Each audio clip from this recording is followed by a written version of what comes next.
my colleague and senior leader of the party, Honorable Minister of State for Commerce and Industry, Shri Som Prakash ji,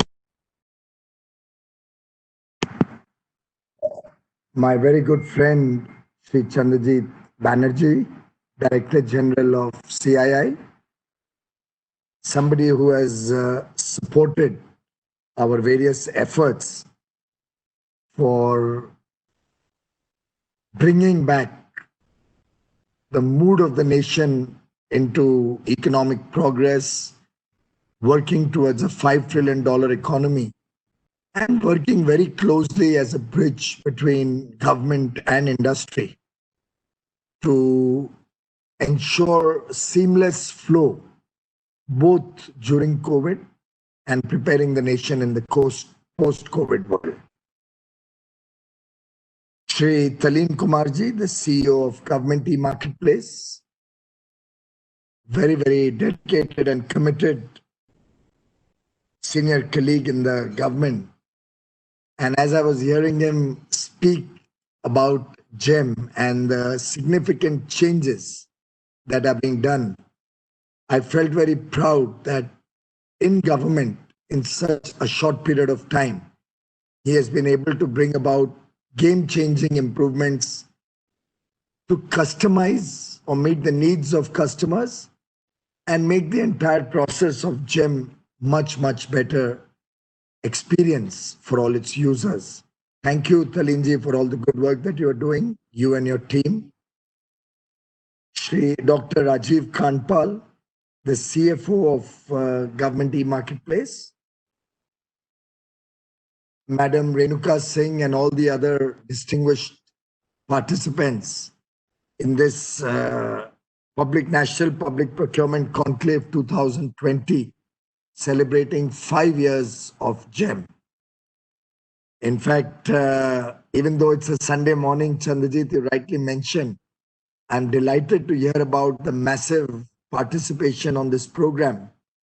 And I do hope it's a reflection of two things: the seriousness and respect that GEM has been able to earn over the last 5 years, and B, the fact that economic activity is picking up and more people want into business and expand their own interface with the government procurement process. Thank you, CII, for organizing this very important event. Before I go further, Mr. Banerjee, I suspect you saw The Godfather last night. You remember that famous phrase in The Godfather? Give him an offer he cannot refuse. I think that's the kind of offer CII has just given to GEM, and I'm sure we will grab it and accept it with open arms. I'm sure GEM would be delighted to partner with CII, use your good offices and the wide reach that CII has across the length and breadth of the country, 68 offices you mentioned. Also, the fact that you have a very dedicated and continuous engagement with industry, with MSMEs across the country. My own feeling is we have made the GEM process completely seamless. Doesn't need a physical interface very much. You can register, payment, everything is online. But there's a very deep physical connect also. It's a connect to train consumers. It's a connect to reach out to suppliers to advise them the benefits of GEM, to expand the entire ecosystem, because it's a GEM's advantage and GEM's success is in more the merrier. And I'm sure this kind of a partnership will help us to reach out to MSMEs much faster. And I would strongly urge GEM to initiate the dialogue, finalize the terms, and use this offer for the benefit particularly of our MSMEs. As you are all aware, the mindset of this government under the visionary leadership of Prime Minister Narendra Modi has been to leverage technology to make processes transparent, open, and efficient. In fact, if I may quote the Honorable Prime Minister, mere good governance is not enough. It has to be pro-people and proactive. Good governance is putting people at the center of development process. I think this summarizes the philosophy by which this government has been working for the last 6 years.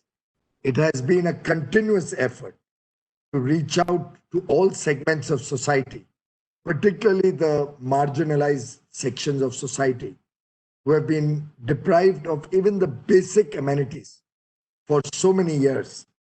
And when we are looking at development from that pro-people perspective, government procurement obviously expands. Government procurement has to be more efficient. Every penny saved is a penny earned, as they say.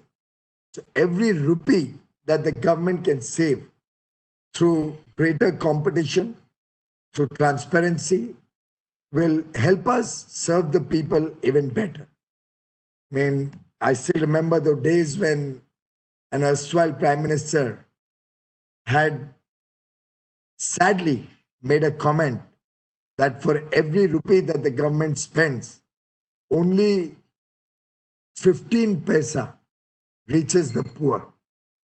Prime Minister Narendra Modi changed that equation to make sure that the government gets a big bang for every rupee that we spend.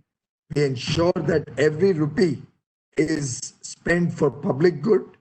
It expands public good. It reaches out to the sections who deserve it, who need it the most. And we have worked relentlessly in 6 years to bring about honesty and eliminate corruption in government. In fact, this being a program which is looking at digital exhibitions and conferences, in a way, as you very rightly point out, technology-enabled government procurement will lead towards efficiency, transparency, and inclusiveness. Because technology leads to transparency, transparency leads to trust, and trust will transform this nation. To my mind, the country has moved from corruption to clean government, from clean government to confidence of the people of India, and that confidence of the people of India will lead to greater commerce, both within the country and internationally. As they say, news channels, newspapers all calculate their success and their reach through TRPs. For GEM, what is a TRP?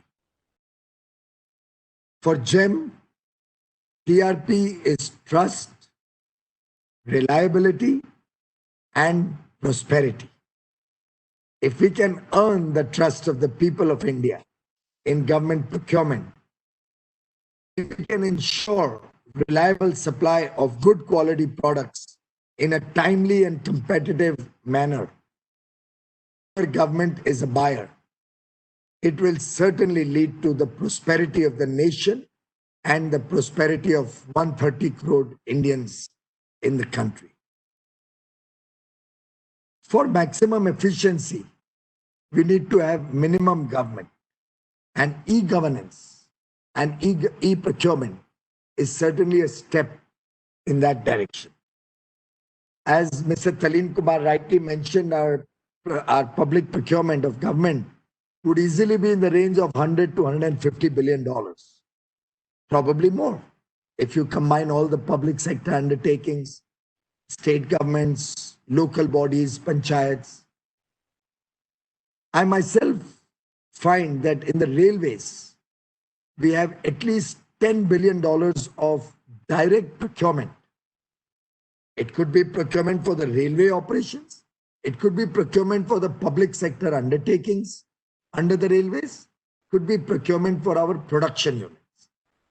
All of these put together procure about 70 to 75,000 crores of goods.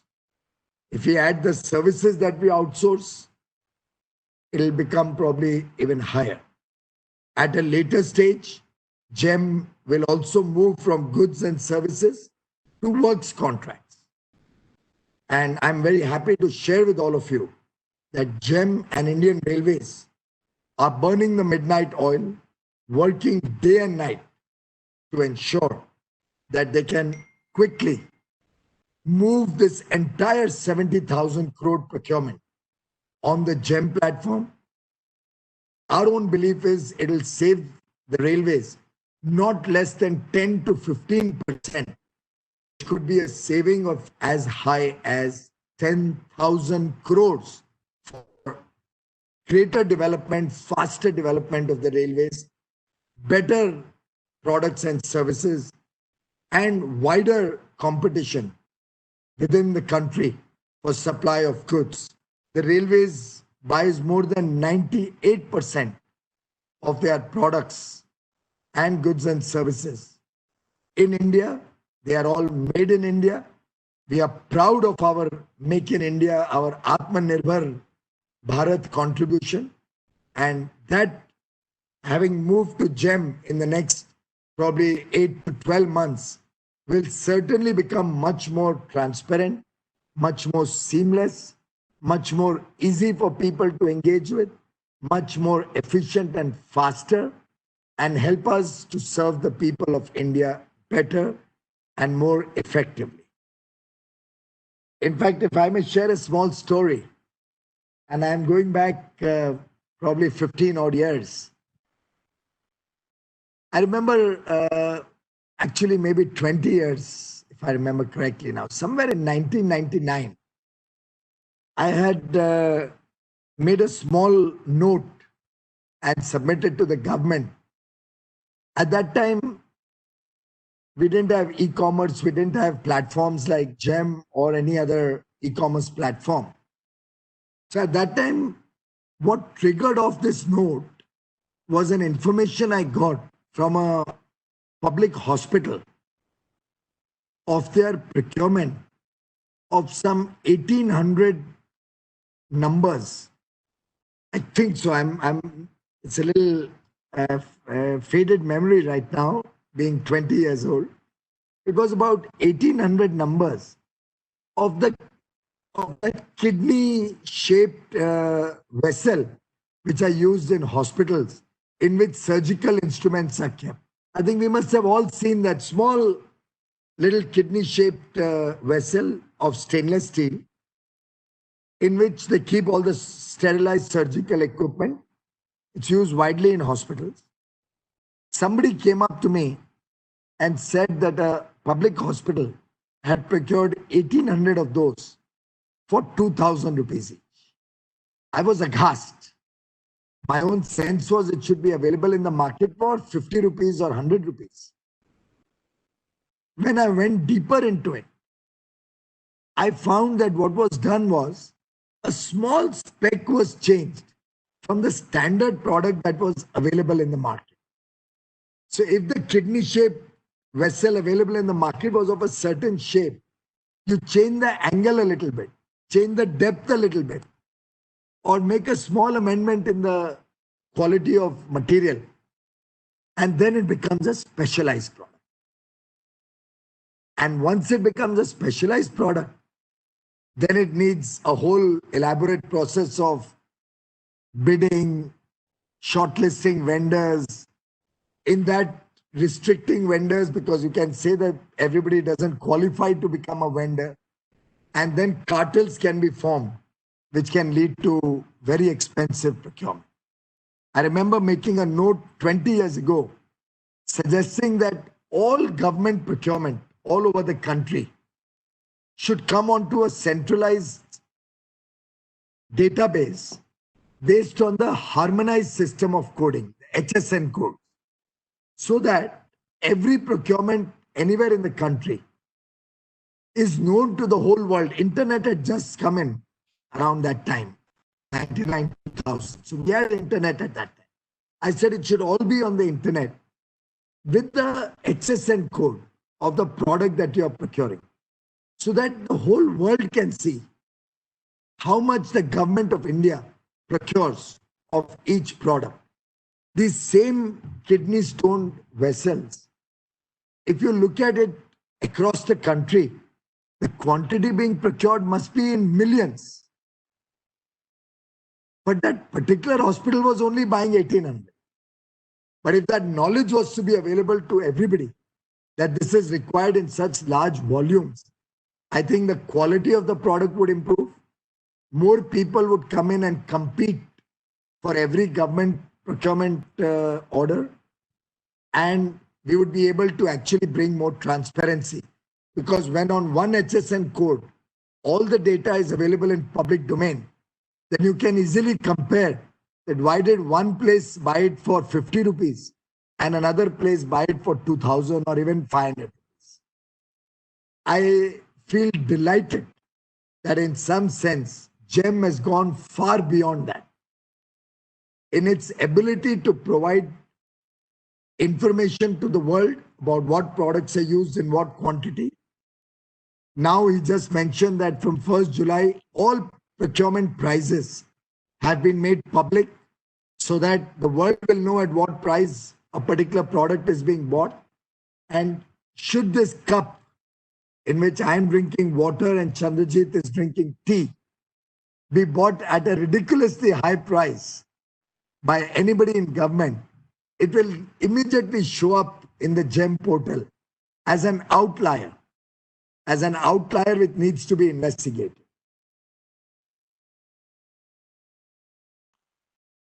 That's the direction in which we are all moving. We want to make GEM a unified public portal for procurement in India. The Railways has committed itself fully to integrate with GEM and move all our procurement there. You imagine we'll save thousands and thousands of man hours, maybe millions of man hours of procurement time. Amount of elaborate tendering, advertisement, bids, bid opening, reverse auction, all of that will become so seamless that our digital system of the railways will flag off the requirement on the GEM portal.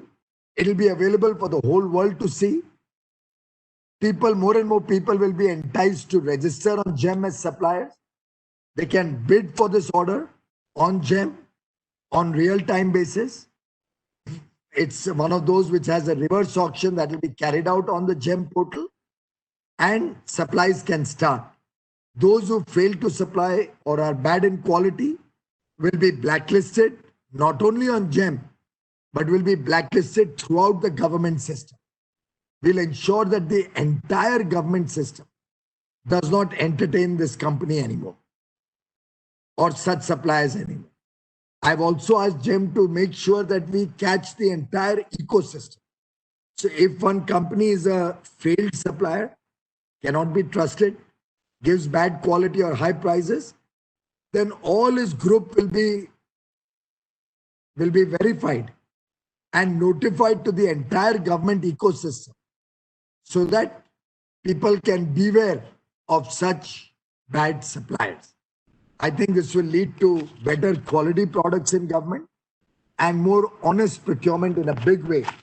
And I am full confidence that GEM will transform the way government e-procurement takes place. It has done some wonderful work in its first 5 years.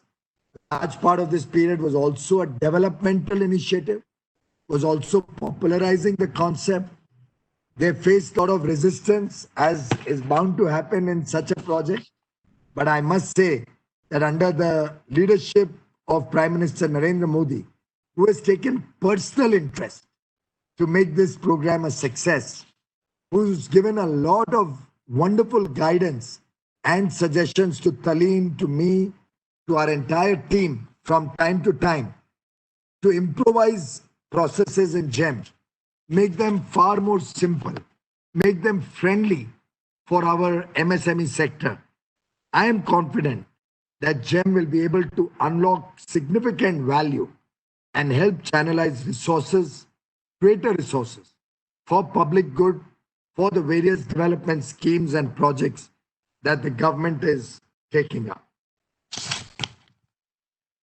Going forward, the advantages of GEM are so many for every supplier that I would urge all those who have good quality product to look at coming and registering on GEM, marking that they are a made in India product.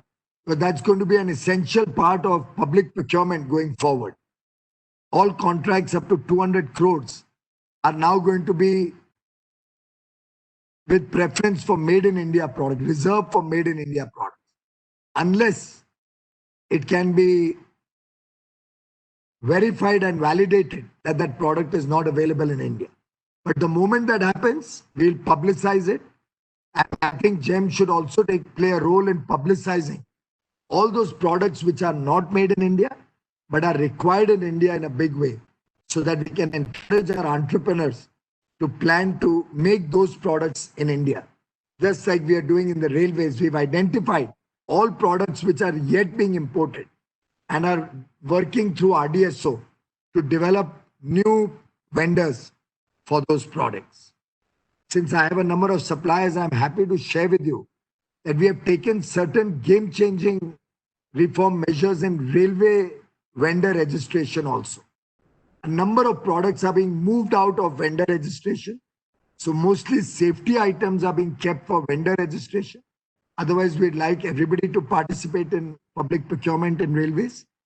Secondly, if you're registered in any one organization, could be RDSO, could be a production unit, could be a zonal railway, you are deemed to be registered throughout the railways.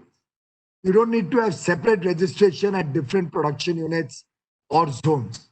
Any one registration, you're automatically registered throughout the railways. RDSO is completely online now. I've asked them not to even visit unless absolutely necessary, or only have one visit to check the facility. Everything else, correspondence, application, payment of fees, all is going to move online now. Everything will be transparent in public domain, which applications are pending since long, and they've assured me before the end of calendar 2020, every application for vendor registration or approval of a new design will be within the stipulated timeline. And all products where RDSO approval is required are mapped out on the website with the timeline. How many days it will take to approve a vendor. We have reduced the number of products that require RDSO approval from 660 odd to about 400 now. Now we are examining these 400 to reduce them further. We are moving RDSO more and more towards new technologies, introducing safety, new measures for safety products and equipment, mechanization and modern technologies. And I would urge suppliers or startups and our entrepreneurs who have new suggestions, new ideas to share with us, to kindly approach RDSO, approach the railways. If you face any difficulty, please approach my office directly. But we would like all of you to contribute to a better railway in the future, and of course, to better public procurement through GEM going forward. Our MSMEs, which are the backbone of our economy, are at the center of our focus, and whatever it takes to support an MSME, GEM will be willing to do it, railways will be willing to do it, all government departments are committed to it. I would urge all the participants to please let us know if in any way we can be of any assistance to our MSMEs We are at your service. We would love to serve you more, serve you better. Incidentally, while we are on this call, I must share with you the railways also, in terms of moving freight, has made some game-changing transformational initiatives. So all good sheds are being upgraded. All private sidings are being given full permission to convert to a public siding, to have as many users as they want without restriction. It'll be notified in the next few days. To work as a good shed or as a public siding.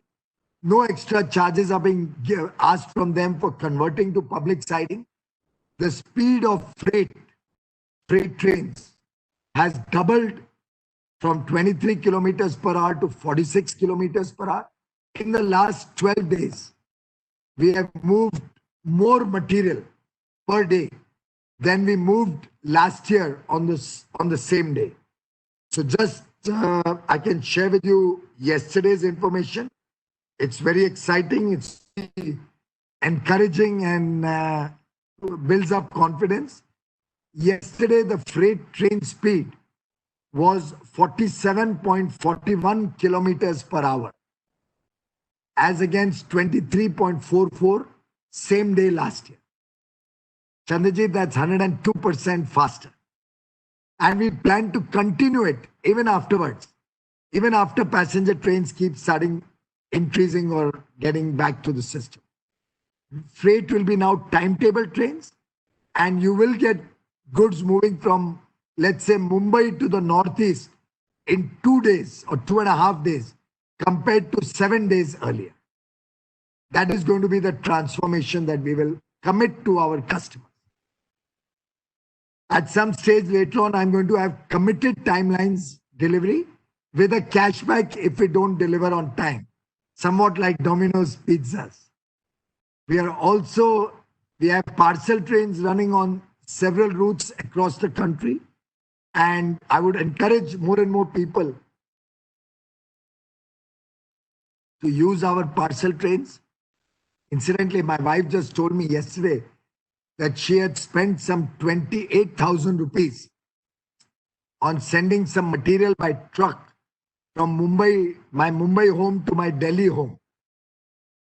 Some furniture that we were moving there. I realized that the same thing could have been done in railways much, much, much cheaper.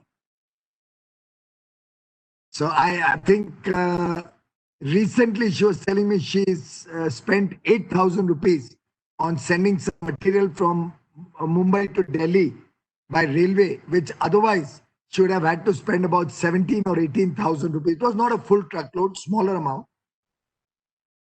If she had sent it through one of the courier companies or one of the freight forwarders.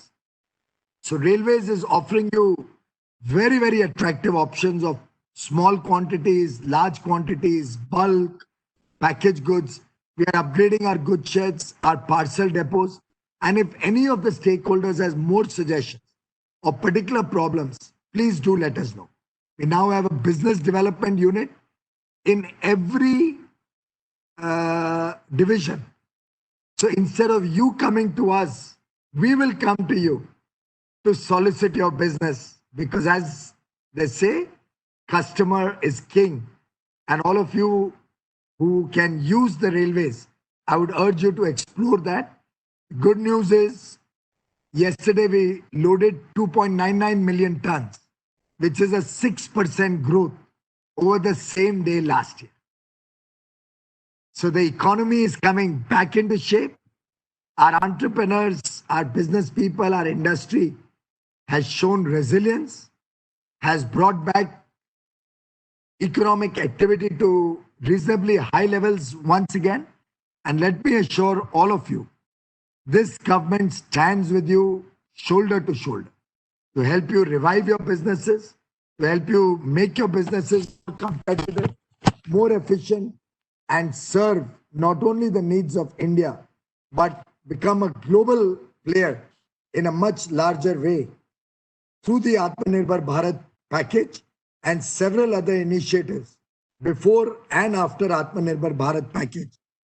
This government is on a high trajectory to serve the people, to transfer to a larger number of people across the length and breadth of the country, and to bring back the confidence in our businessmen to increase economic activity, to serve the people of India, serve the world, and we will be there to help you achieve this, to become Atmanirbhar in the true sense of the word.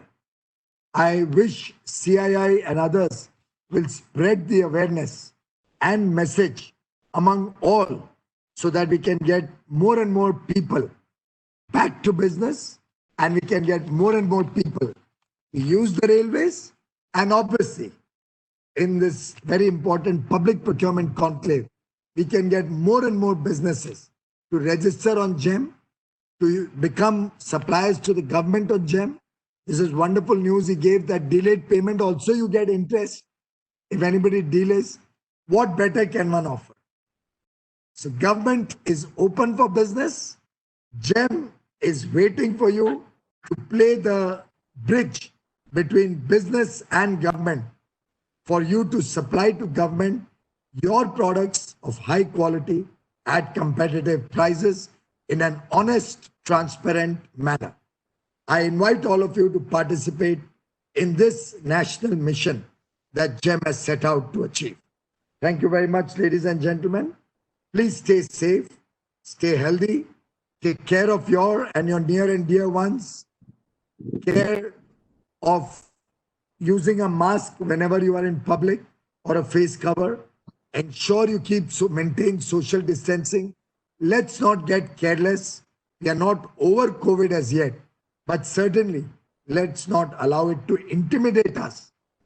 Let's overcome the fears of COVID and get back into working, get back to more and more economic activity. My best wishes to all of you on this very, very auspicious day. The Quit India movement on the 9th of August at Agast Kranti Maidan had laid the foundation of India's independence movement. And I wish all of you the very best in our new freedom struggle, freedom from dependence on others. Let's get economic independence as a nation starting now. Thank you very much.